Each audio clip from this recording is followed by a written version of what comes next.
I'm going to give you guys a quick walkthrough the far back of the garden in late winter. It's a cool, cloudy, wet, yucky kind of Melbourne day, but guess what? That means nothing when you have a subtropical / tropical fruit garden. Let's go for a quick little walk. So here we have late season mandarins. Here we have a vine of pepinos that grew over winter. Look at the size of this one. Pepino. It's like a cantaloupe muskmelon. That'll be ready first month of spring, September. So over here we have tons of lemons. These guys just come all year. So let's walk through in this tight little fit here. Here we have a custard apple.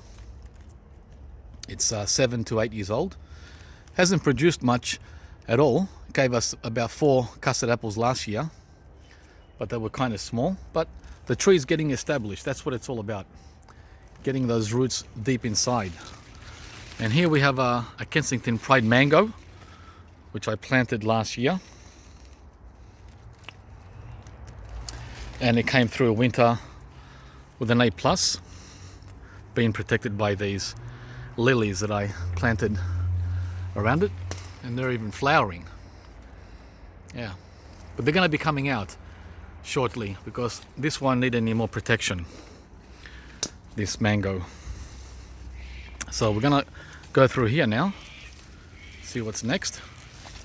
You can probably hear the native cockatoo behind me. Here we have some sugar cane, which collapsed during the winds we had over the last couple of months of winter, but still perfectly fine to cut and eat. Check it out. They just fell onto the lemon tree.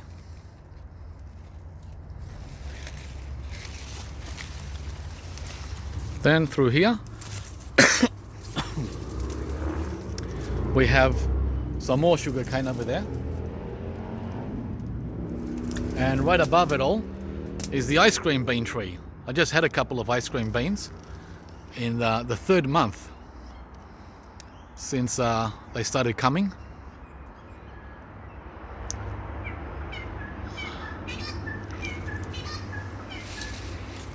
So that's the ice cream bean, which is over 4 meters tall now. Here I have a little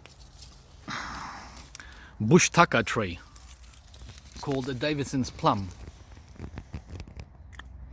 A sour plum, but very famous up in the tropics of Australia, in far north Queensland. So I'm protecting it understory, underneath the ice cream bean.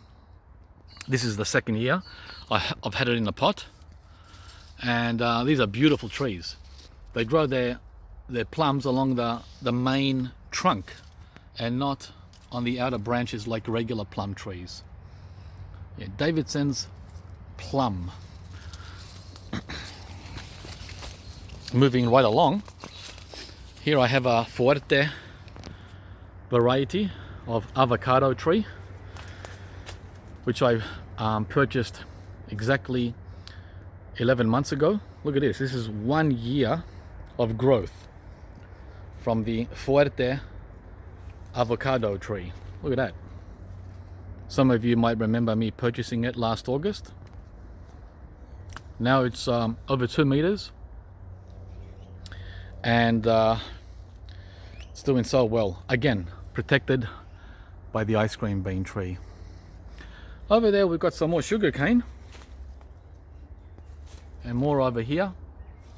I've got sugar cane everywhere, and it does really well here in the temperate climate of Melbourne all winter. This is a babaco tree, which is a mountain papaya, sour tasting papaya called babaco.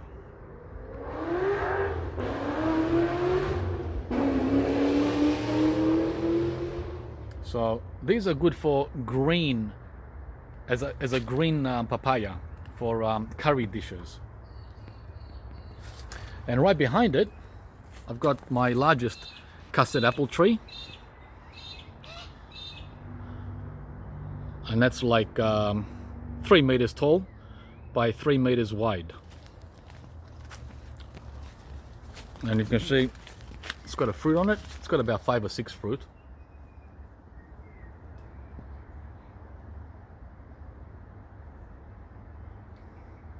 There's another one up there. It's hard to zoom in because there's not much sun today. It's like very cloudy. Cloudy, but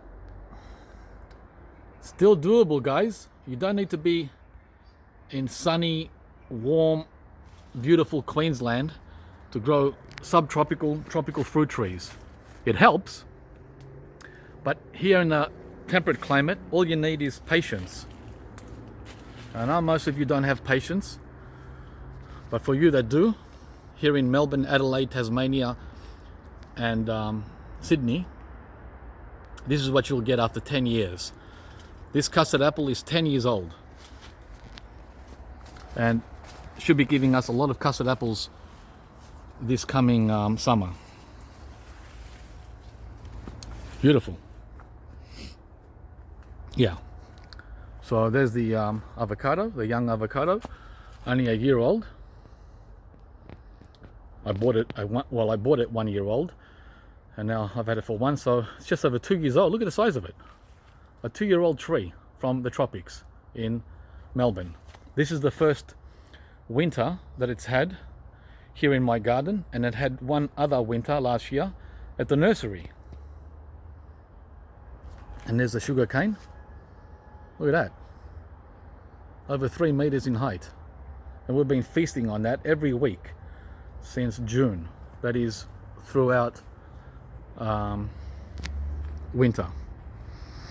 Okay, I'm coming around now, around the custard apple.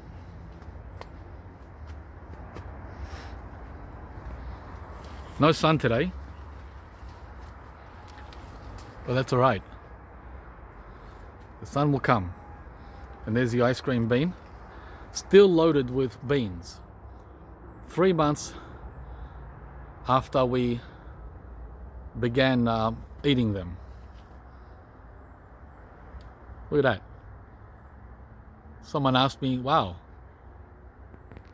when do you get your ice cream beans? And when I said winter, they couldn't believe it. Because up there where he is in the tropics, they come in summer. Well, we don't get them in summer. We get them in winter.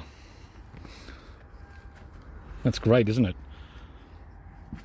This is the lamb has avocado, which has been in the ground only 1 year and 4 months, 5 months. I planted it at the end of March in 2018. Look at the size of it.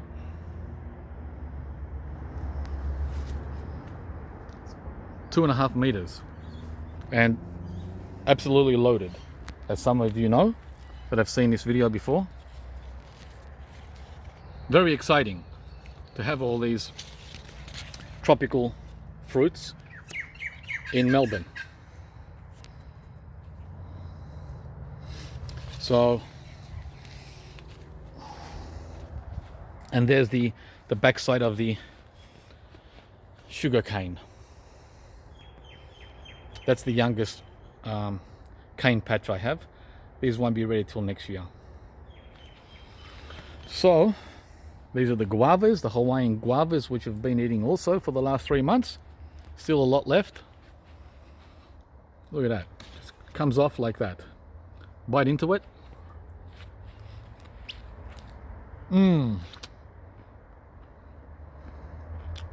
Look at that.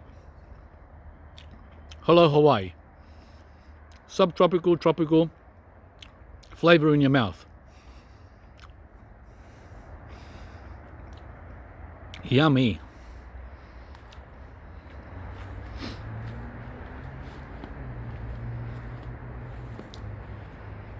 And it's loaded. Absolutely loaded. We couldn't eat them all, guys, so we just let them drop, the ones we can't eat, giving them back to the tree.